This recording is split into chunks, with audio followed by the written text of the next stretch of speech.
এনিমিদেরকে বোকা বানিয়ে মারতে কিন্তু সেই লাগে। আর তোমরা যারা লেজেন্ড আছো তোমরা কিন্তু অলরেডি বুঝে গেছো আমি কি করতে যাচ্ছি। তো এখানে কিন্তু ডবল ডবল দেখতে পারতেছো আমার কাছে। আর তার থেকে বড় কথা গাইজ তোমরা কিন্তু তোমার পজিশন দেখতে পারতেছো। আর এই পজিশনে থাকে গাইজ কি করা যায় সেটা কিন্তু তোমরা অনেক ভালো করে জানো। তো গাইজ এই পজিশনে আমি কিন্তু সোলো বাসি স্কট খেলতেছি, আমি একা, অপোজিটে ম্যান কিন্তু 4 জন। এখানে কথা বলতে বলতে প্রথম একটা মুরগি কিন্তু আমরা পেয়ে গেছি। মুরগির কিন্তু অস্থির লেভেলের হেডশট। ও ভাই ভাই এ মানে বুঝতে পারে না কোথা থেকে মাইরটা খাইছে। এইভাবে এনিমিকে মারতে কিন্তু সেই মজা লাগে গাইজ। তোমরা কে কে এই পজিশন থেকে গাইজ এইভাবে ম্যান মারছো অবশ্যই কিন্তু কমেন্ট করে জানাবা। আর সব থেকে বড় কথা গাইজ এখন তো আমার কোনো ঝামেলা হচ্ছে না, বাট লাস্ট ফিনিশিং যখন 2-3টা ম্যান ঢুকবে যদি দেখে ফেলে দেয় আমার কিন্তু এখানে কাভার করার মতো পজিশন থাকবে না, ঠিক আছে? এটা হচ্ছে ঝামেলা, মানে এখান থেকে ওয়াল মেরে কাভার করতে পারবো না। তো এখানে কিন্তু আমি ওয়েট করবো গাইজ। আমি কিন্তু সোলো বাস স্কট খেলতেছি আর কি, আমি একা, সামনে 4 জন আর কি।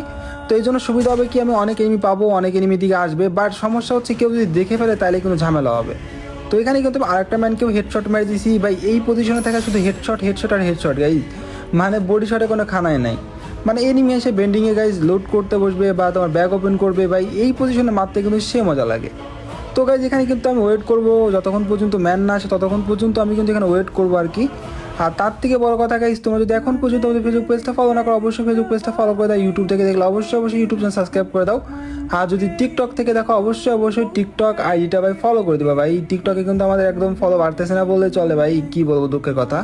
যাই হোক সমস্যা নেই গাইজ, এখানে আমি কিন্তু ওয়েট করতেছি দেখি কি করতে পারি। ভাই এনিমি কই গেল বুঝলাম না ভাই, আশপাশে কোনো এনিমি দেখতে পারতেছি না। এনিমি সবগুলো কোথায় চলে গেছে ভাই? হোমার মেরে দেখি ম্যান কোন দিকে। এ ভাই দেখছো বললাম না ম্যান অনেকগুলো আছে, বাট এরা ফ্যাক্টরির উপরে, বাট ফ্যাক্টরির উপরে ম্যানগুলো তো মারতে পারবো না ভাই। এরা যদি ফ্যাক্টরির নিচে আসে তাহলে কিন্তু মারতে পারবো। আর গাইজ এখানে ভাই বলতে বলতে একটা ম্যান চলে আসছে গাইজ। হেডশট। ও ভাই এর ভাগ্যটা কি ভালো দেখছো ভাই, এই ম্যানটা প্রচুর চালাক ভাই। টেলিপুট ইউজ করে সেকেন্ডের মধ্যে চলে গেছে ভাই। এবার বেঁচে গেছে, বাট সেকেন্ড টাইম ওকে কিন্তু বাঁচতে দিব না। মানে এর পরের বার গাইজ যদি ও আসে গাইজ ওরে কিন্তু অস্থির লেভেলে মারটা দিব ভাই। কি ভাই কোনো ম্যান ভাই বলতে বলতে একটা উকাং চলে আসতে গাইজ, দাঁড়াও এটা মারতে হবে ভাই। অলরেডি কিন্তু 2 কিল করে ফেলছি। এটা হেডশটের চেষ্টা ভাই, হেডশট লাগবে না কেন বুঝলাম না।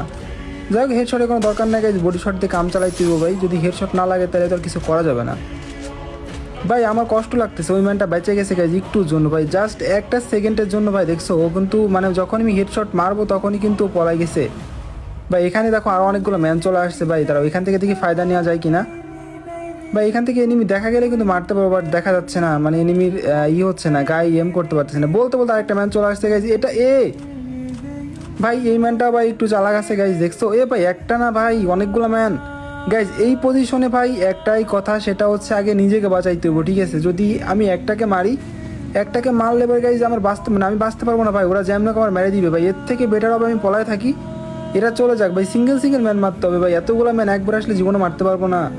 আর এদের সাথে ফাইট করলে আমি নিজে বোকামি করবো বুঝছো, কারণ এদের সাথে ফাইট করলে ভাই এরা যদি একটাই মারতে পারে আরেকটা যদি লোকেশন দেখে ফেলে তাহলে কিন্তু আমার এখান থেকে নামতেই দিবে না।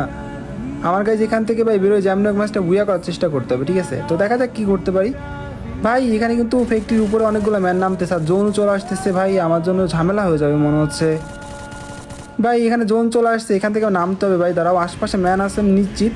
এই পজিশনে যদি আমি এখান থেকে নামি তাহলে কিন্তু মাইটটা খাইতে পারি ভাই। কোন দিকে ম্যান বুঝলাম না ভাই, বলছিলাম না ম্যান এখানে আসে, দেখছো 2টা চলে আসছে গাড়ি নিয়ে ভাই। এরা যদি একটা গাড়ি আমার জন্য রাইখা যায় তাহলে আমার জন্য বেটার হবে, এবার যদি রাইখা না যায় তাহলে কিন্তু ঝামেলা হয়ে যাবে ভাই। আরও ভাই এই জোনের মধ্যে ম্যান আসতেছে বুঝলাম না, 2 জন চলে আসছে ভাই। দাঁড়াও যে কোনো একটাকে মারতে হবে ভাই। আমার ফোনটা এমন করে আমি বুঝি না ভাই, ফোনটা ভালোভাবে কাজ করলো না ভাই। ভাই এখানে শর্ট মিস, এখানে ভাই কী হলো বুঝলাম না। দাঁড়াও এটার মারতে 1 শট মারলে হয়ে যাবে কাম। ভাই এটার হেডশট ভাই। এখানে একটা মানে বেরোয় যেতে পারে, কারণ এই গাড়ি থেকে ভাই আমি নিচে পড়ে গেছি ভাই, আমি নিজেই মরে যাবো গাইজ। দাঁড়াও আগে হিল করি। এখানে যদি আমি হিল না করি তাহলে কিন্তু নিশ্চিত ম্যানটা খাবো ভাই, কারণ জোন কিন্তু ভাই অনেকটা দূরে চলে গেছে। আর তার থেকে বড় কথা ভাই জোনে কিন্তু এখন প্রচুর হিল কাটতেছে। যাক ভাই এখান থেকে লুট বক্সে কিন্তু অনেক লুট পাবো, কারণ এখানে কিন্তু অনেকগুলো কিলি আমরা করছি, 4টা কিল এখানে করছি ভাই। এর কাছে 8টা সুপার মেডিকেট ভাই রে ভাই। জোন পুষে একটা থাকলে ভাই জোন পুষ হয়ে যেত, মানে ভাই কি বলবো। যাক সমস্যা নেই গাইজ, আমরা জোন পুষ দিচ্ছি না, টেনশনের কোনো দরকার নাই গাইজ। আমাদের জ্যামনিক সেফ জোন ঢুকে গাইজ ম্যাচটা ভুইয়া করার চেষ্টা করতে হবে, ঠিক আছে? আর এটা কিন্তু 16 বাস স্কোয়াড ম্যাচ গাইজ। আর তার থেকে বড় কথা হচ্ছে গাইজ আমাদের জ্যামনিক বেঁচে থাকতে হবে আর কি। বাইশ থেকে তোমাদের স্নাইপারে কিন্তু অস্থির লেভেলে গেম প্লে দেখে। ভাই গেম প্লে মাইরে বাবাকে নিজের পলাইতে হবে ভাই, কিন্তু বেরোইতে হইব। মানে বুঝলাম না ভাই, গাড়িটা নিয়ে সরাসরি আমার গাড়িতে বাধাই দিচ্ছে ভাই, আবার নেট প্রবলেম করতেছে ভাই। কি একটা অবস্থা, বিপদ কি সব আমার দিকে আসতেছে নাকি ভাই এমন একটা পজিশনে জোন দিছে গাইজ, তোমার খেয়াল করে দেখো, এখানে কিন্তু হালকা টাইপের একটু জোন পাবো। বাট ভাই আমার যতটুকু মনে হচ্ছে ঘরের উপরে না, তাহলে ঘরের উপর ছাদের উপর ম্যান আছে অবশ্যই, কারণ দিকে ফাইট চলতেছে তোমরা দেখতে পারতেছো। দাঁড়াও আগে একটা ওয়াল মেরে দিই গাইজ, ওয়াল না মারলে পরবর্তী ম্যান যদি পিছন থেকে চলে আসে তাহলে কিন্তু ঝামেলার মধ্যে পড়ে যাবো। মানে আগে চেক করে দেখতে হবে গাইজ ম্যানটা আসলে কোন জায়গা। ভাই বলছিলাম না ছাদের উপর ম্যান আছে। ভাই এই ম্যানটারে মারা ঝামেলা হয়ে যাবে আমার জন্য, কারণ আমি যদি টায়ার লাভ দিয়ে এখন উঠতে যাই তাহলেও মার খাবো, যদি এই দিক থেকে ওকে মারতে যাই তাহলে মার খাবো, আর যদি ও আমার দিয়ে ফেলে তাহলেও মার খাবো। ঠিক আছে, মানে আমার মার খাইতেই হইব। যাক ভাই এখানে কিন্তু আরেকটা ম্যান চলে আসছে, ওরা কিন্তু ফাইট করতেছে। আমি মানে এখানে কোনো প্রকার ঝামেলার মধ্যে যাবো না ভাই, এর থেকে বেটার হবে গাইজ আমি সামনের ঘরে যদি চলে যাই তাহলে আমার জন্য মানে সুবিধা হবে আর কি। উপরে ম্যানগুলো মারতে পারবো, এদিক থেকে একটু কাভার করতে পারবো। এখানে একটা ওয়াল মেরে দিই যাতে আমার নিজের পজিশনটা ভালো থাকে। এখনও কিন্তু 16 জন ম্যান বেঁচে আছে গাইজ, প্রচুর হার্ড লবি ভাই এটা, মানে এত পরিমাণ হার্ড লবি বুঝতে পারলাম না ভাই। মানে এখনও কিন্তু 14 জন বেঁচে আছে আর প্রচুর লেভেলে ফাইট চলতেছে, সব দিকে কিন্তু ফাইট চলতেছে, এদিকেও ফাইট চলতেছে। এই একটা ম্যান আছে, এটা এক শট দিলাম ভাই 102 হেড লাগছে, মানে বডি লাগছে আর কি। এত কম ড্যামেজ দিলে হবে নাকি বুঝলাম না ভাই। এখানে একটা ওয়াল মারবো, ওয়াল মেরে গাইজ কোনো মতো কাভার করে গাইজ দেখি লং রেঞ্জে একটা ম্যান আছে। এ ভাই এটা নিশ্চিত মেয়ে, আমি জানি ভাই এটা মেয়ে মানুষ।